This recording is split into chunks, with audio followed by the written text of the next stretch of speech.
Welcome you all to Madison, Christine, MC, and no coffee, but a really important conversation. And this is stemming from me being a holistic transformational therapist and watching the themes running through lately.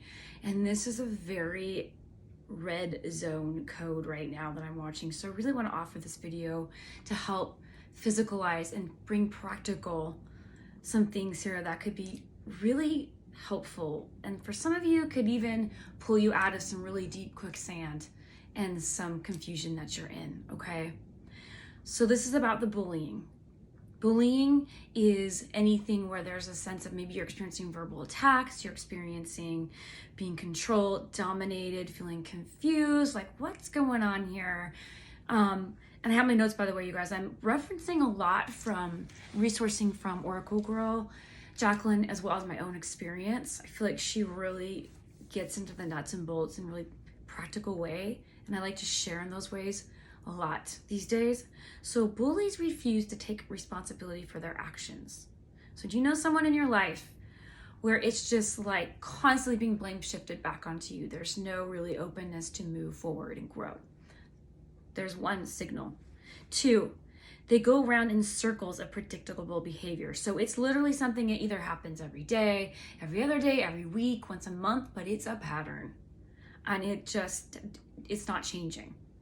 And they often truly don't change. It's really hard for those of us that are very much into healing and growing to get onto the fact that there's some certain people that don't want to heal, right? Or change their behavior, especially knowing it's hurting the people they love. So those are big aspects of the bully. It causes major frustration, major anger, exasperation, tiredness, exhaustion. I mean, it will eat you alive if you don't get onto understanding this and pull away. And so I'm trying to help those of you that are going through this to stop over-identifying with the bully. Okay, that's a process in itself. And to neutralize into your own space and power and energy.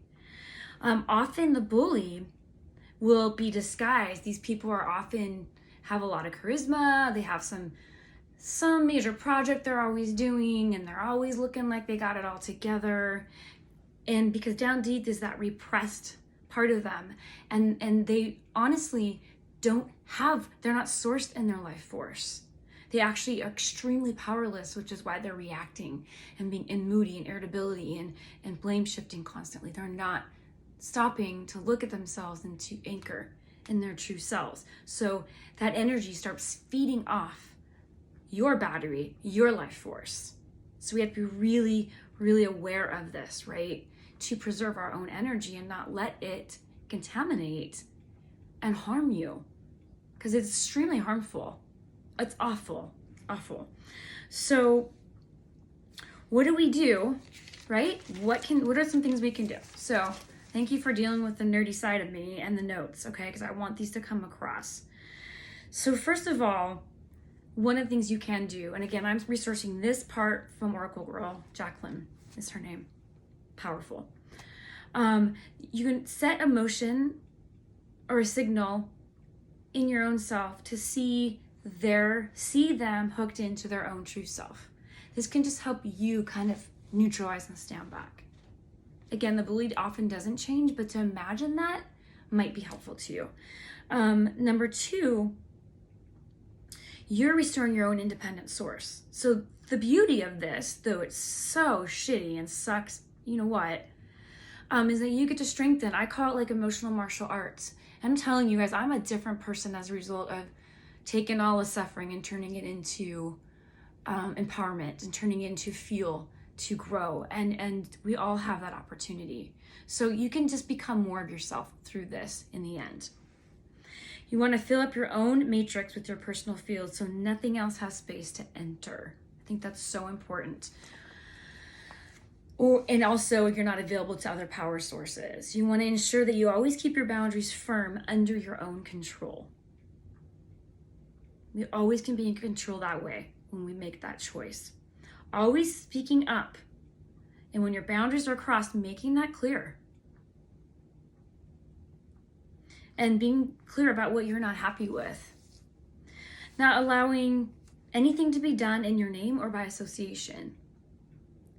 Digging deeply for your own truth, and always watch where you have fear and challenges and take them on so you can embody your own self even more.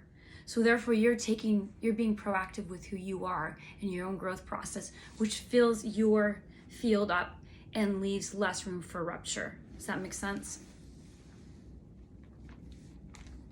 Also, I like this one, making it plain that others cannot join you unless certain qualities flourish. It's kind of like, this is your garden, right? You're going to keep certain rodents out. You're going to keep out what is destructive. And having always know that you have the freedom.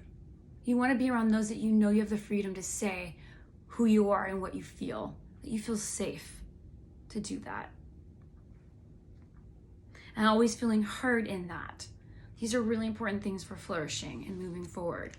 So that all being said, you guys, I hope that was helpful to you and good practical advice. I don't like the word advice, but I think you know what I mean. And I know it's painful, you guys. It's extremely painful, but the more we get onto this and we don't over-identify with that abuse, the more you can focus on your own healing and your own work. And that's the best gift we can give the bully or anyone around us, by being in our true, strong, power center selves. So thank you so much for meeting with me. It's MadisonChristine.net, and I'll meet y'all on the flip.